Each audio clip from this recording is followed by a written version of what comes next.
इयत्ता 6वी विषय नागरिकशास्त्र धडा पहिला आपले समाज जीवन माणसाला समाजाची गरज का वाटली?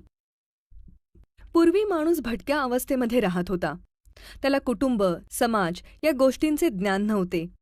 आजच्या मानवाची निर्मिती होण्यासाठी हजारो वर्षांचा कालखंड गेला आहे. माणूस हळूहळू भटके जीवन सोडून एका जागेवर वसाहत करून राहू लागला. शेतीचा शोध लागल्यानंतर भटके जीवन संपले. कुटुंब व समाज या गोष्टींचे महत्त्व त्याला कळू लागले आणि अशावेळी त्याला समाजाची व कुटुंबाची गरज जाणवू लागली.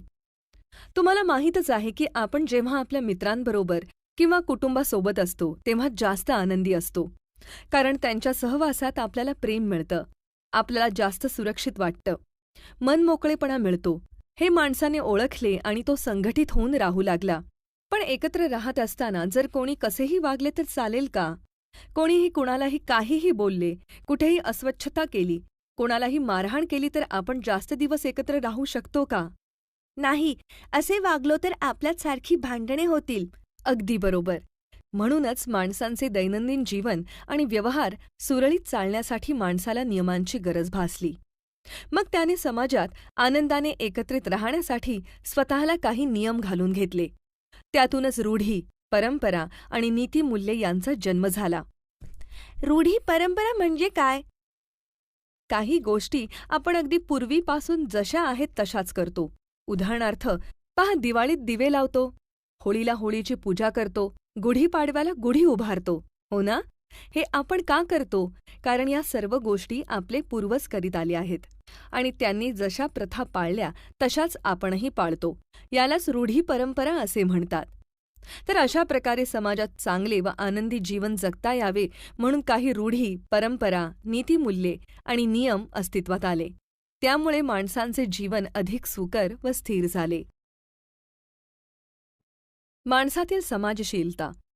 मानव हा समाजशील किंवा समाजप्रिय प्राणी आहे. सर्वांबरोबर राहणे जशी आनंददायी गोष्ट आहे तसेच ती आपली गरजही आहे. सर्वांबरोबर राहिल्याने आपण आनंदी राहतोय समजले, पण एकत्र समाजात राहणे ही आपली गरज कशी काय आहे? मला सांग, तू स्वतःचे कपडे स्वतः शिवतोस का? नाही. स्वतःच्या चपला तू स्वतः बनवतोस का? नाही. तसेच आपल्या दैनंदिन गरजा पूर्ण करण्यासाठी आपल्याला समाजाची व समाजातील विविध लोकांची गरज असते. आपल्या अनेक गरजा आहेत. अन्न, वस्त्र, निवारा या सर्व आपल्या शारीरिक गरजा आहेत. या शारीरिक गरजा पूर्ण झाल्या तर आपले जीवन स्थिर होते. पण जशा या शारीरिक गरजा आहेत त्याचप्रमाणे माणसाच्या मानसिक गरजाही असतात. आपण आनंदी असलो की तो आनंद आपल्या जवळच्या व्यक्तीला सांगावासा वाटतो किंवा आपल्या दुःखाच्या प्रसंगी कोणीतरी आपल्या सोबत असावे असे वाटते. त्यांच्या सोबत आपल्याला सुरक्षित वाटते. आपल्या लोकांचा आणि कुटुंबाचा सहवास आपल्याला सुखातही आणि दुःखातही हवाहवासा वाटतो. यावरून आपण समाजप्रिय आहोत हे दिसून येते. समाजामध्ये अनेक व्यक्ती असतात. त्यांच्या श्रमकौशल्यामुळे नवीन नवीन वस्तू तयार होतात. यातून नवीन उद्योग किंवा व्यवसाय सुरू होतात आणि याच उद्योग व्यवसायातून आपल्या गरजा पूर्ण होतात. उदाहरणार्थ पहा, आपल्याला अभ्यासासाठी पुस्तकं लागतात, पुस्तकासाठी कागद लागतो, त्यामुळे कागद निर्मिती होते. त्यामुळे छपाई आणि पुस्तक बांधणी या व्यवसायांचा विकास होतो. समाजातील अनेकविध व्यवसायांमुळे आपल्या गरजा भागतात. उदाहरणार्थ, दूधवाला, भाजीवाला, चांभार, कुंभार, टीव्ही विक्रेते या सर्वांमुळे आपले जीवन सुखकर होते. प्रगत समाजाच्या गरजा अधिक असतात. आज मोबाईल, संगणक, विविध गृहोपयोगी यंत्रे, वाहने हे सर्व अनेकांच्या सहभागाशिवाय निर्माण होऊ शकत नाही. यातूनच व्यक्तींमधील क्षमता आणि कौशल्यांचा विकास होतो. समाजातील मूलभूत गरजांची पूर्तता होते. सुरक्षितता, कौतुक, प्रशंसा, आधार इत्यादींसाठी आपण सर्व एकमेकांवर अवलंबून असतो. म्हणून आपले समाज जीवन परस्परावलंबी असते. आता मला सांगा, सकाळी उठल्यापासून आपल्याला कोणकोणत्या वस्तूंची आवश्यकता असते? त्या वस्तू तयार करण्यात आणि तुमच्यापर्यंत पोहोचवण्यात कोणाकोणाचा सहभाग असतो? आपल्याला रोज दात घासण्यासाठी टूथपेस्टची गरज असते. ही टूथपेस्ट आपल्याला कंपनी, तिला कच्चा माल पुरवणारे लोक, कामगार, वाहतूक व्यवस्था आणि दुकानदार या सर्वांमुळे मिळते. आपल्याला रोज अभ्यासासाठी वह्या पुस्तकांची पण गरज असते. ही पुस्तकं कागदापासून बनतात, त्यामुळे कागद निर्मिती करणारे, लिहिणारे, छापणारे प्रकाशक, चित्रकार, पुस्तक बांधणी करणारे, वाहतूकदार आणि दुकानदार या सर्वांच्या मदतीनेच आपल्याला वह्या पुस्तके मिळतात. सकाळी उठल्यावर चहासाठी आपल्याला दूध लागतं. हे दूध आमच्या घरी दूध उत्पादक, दूध प्रक्रिया करणारे, वाहतूकदार आणि दूधवाला यांच्यामुळे येते. जेवणातील विविध भाज्या आपल्याला भाजी उत्पादक, दलाल, वाहतूकदार आणि भाजीवाला यांच्यामुळे मिळतात. आपल्या शरीराची स्वच्छता ठेवण्यासाठी साबणाची गरज असते. हा साबण आपल्या घरी साबण कंपनीला कच्चा माल पुरवणारे, कामगार, वाहतूकदार आणि दुकानदार पोहोचवतात. आपण शरीरावर घालतो ते कपडे आपल्याला कापूस उत्पादक, शेतकरी, सूत गिरणीतील कामगार, विणकर, वाहतूकदार आणि शेवटी कापड विक्रेता यांच्यामुळे मिळतात. तर अशा प्रकारे समाजात सर्वांसोबत राहणे हा केवळ आनंद नसून आपली गरजही आहे. आपला विकास. प्रत्येकाजवळ काही ना काही कलागुण हे असतातच, परंतु ते सुप्तावस्थेत असतात. त्यांचा विकास समाजामुळे होतो. कुणी चांगले गाऊ शकते, कुणी नाचू शकते, कुणी जेवण करू शकते, तर कुणी चांगले बोलू शकते. पण या सर्व गुणांचा विकास तेव्हाच होतो जेव्हा या सर्व गुणांना चांगला प्रतिसाद मिळतो. कधी हा प्रतिसाद आपल्या घरातील व्यक्तींकडून मिळतो, तर कधी समाजातील अनेक घटकांकडून. परस्परांशी बोलण्यासाठी, इतरांपुढे आपले विचार प्रकट करण्यासाठी आपण भाषेचा आधार घेतो. पण ही भाषा आपल्याला जन्मतःच येत नसते. ती आपण हळूहळू आपल्या घरातून किंवा आजूबाजूच्या वातावरणातून शिकत असतो.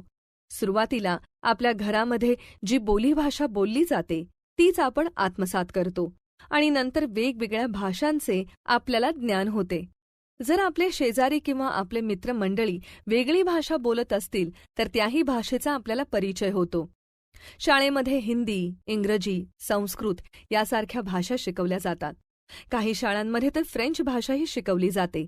तर अशा प्रकारे समाजामध्ये आपला भाषा विकास होत असतो. मला सांगा, तुम्हाला जर निबंध लिहायला सांगितला तर सर्वांचा निबंध सारखाच असतो का? नाही, सर्वांचा निबंध वेगवेगळा असतो. कारण सर्वांची विचार करण्याची क्षमता, स्मरणशक्ती, आकलन आणि अनुभव हा वेगवेगळा असतो.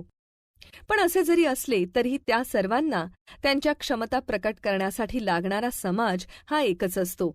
त्याच्यापुढे आपण आपल्या भावना सहजपणे व्यक्त करू शकतो.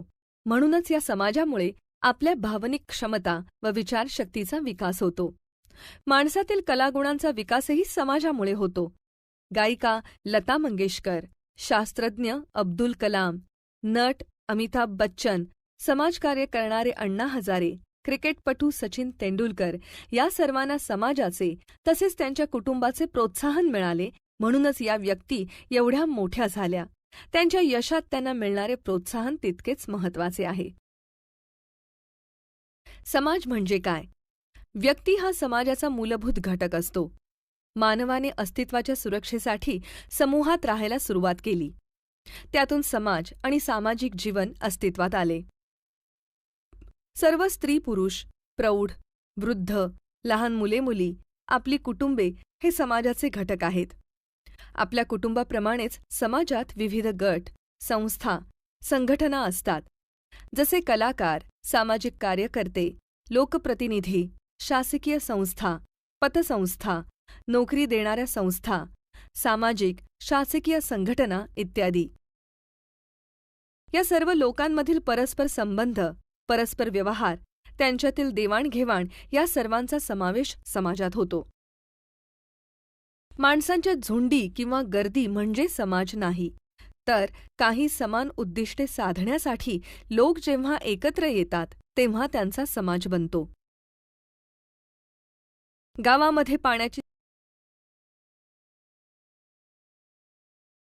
सोय व्हावी म्हणून जेव्हा सर्वजण मिळून श्रमदान करतात तेव्हा ते सर्व त्या समाजाचे भाग होतात.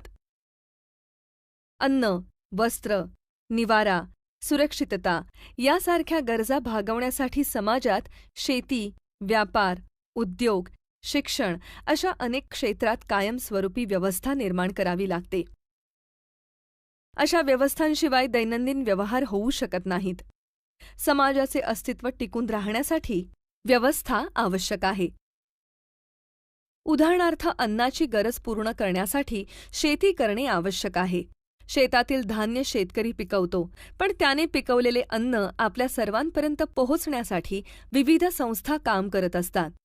शेतकऱ्याला मिळणारे बियाणे, शेतीची अवजारे, कीटकनाशक औषधे, शेतीसाठी लागणारे कर्ज या सर्व गरजा शेतकरी एकटाच पूर्ण करू शकत नाही.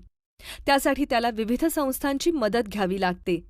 म्हणून शासनाला शेतकऱ्यांना कर्ज देण्यासाठी बँका तसेच उत्पादित मालासाठी बाजारपेठा यांची व्यवस्था करावी लागते. विविध संस्था निर्माण करून विविध उद्योग सुरू करावे लागतात आणि मगच अशा व्यवस्थांमधून समाज स्थिर होतो.